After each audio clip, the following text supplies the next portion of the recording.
Gaur bigonbidatu ditugu gurekin. Lady Gaga, New Yorkeko abeslari famatua, eta Beyoncé, Estatu Batuetako abeslari, dantzari, koreografa, modelo eta moda diseñatzailea. Zer daitezela?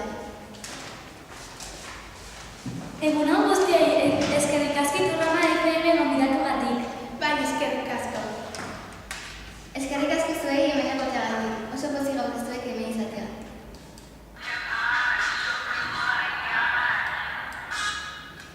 Orain galdeketarekin hasiko gara, bai? Bai. Lady Gaga, Poker Face 2009ko abestirik arrakastatsuena bihurtu zen. 9,8 milioi kopia salduta. Egin dituzun abestietatik hori da gehien gustatu zaizuna?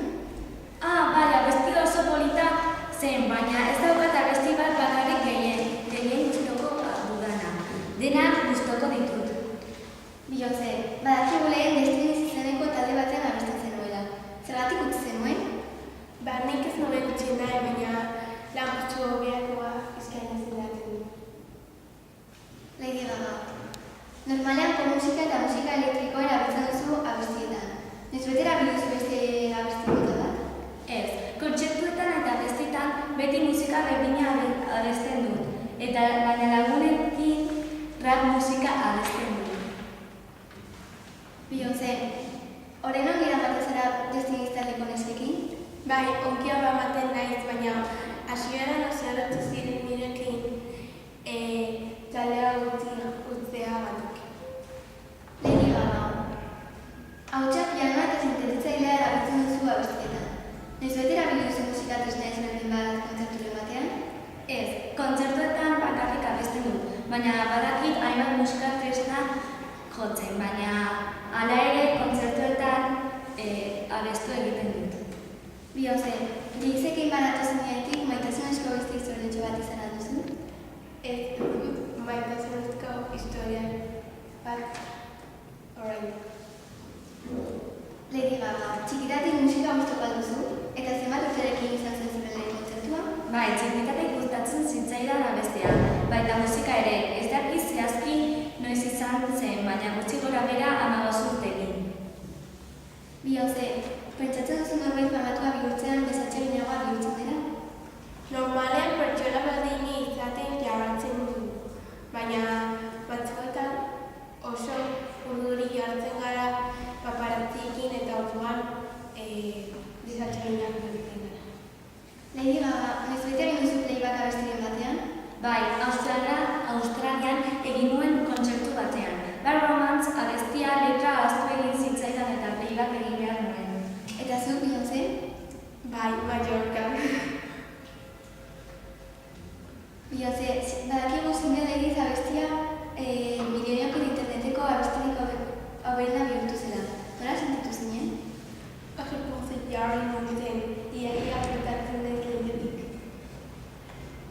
Lady Gaga, guztira zenbat gira mundialen egin duzu? Guztira, 2 gira eta demonstral tour bat egin nuen. Nintza zinen $1.000 beharrezkoa duen jendeari ematen? 2008an dual urte hasi nintzen jendeari beharrezkoa zuen jendeari diru ematen. Lady Gaga, 2010an badakigu artista hoberenak bihurtu zinela. Nork izendatu zizun? Will Burr izeneko gizon bat. Beyoncé, badakigu Rihanna bere bigarren albumean zuk eramaten duzun antzeko arropa zeramala. Molestatu egin zizun?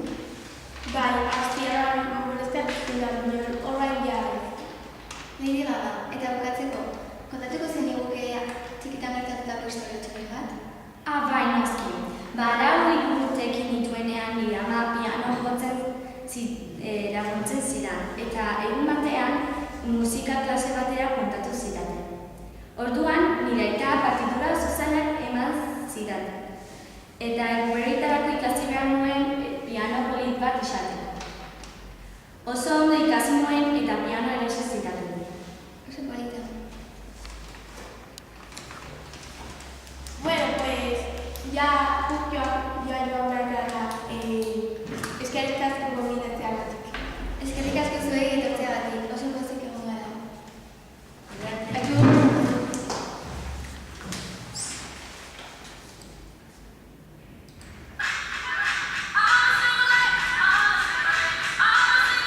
A ver, nola? A ver, Lady Gaga.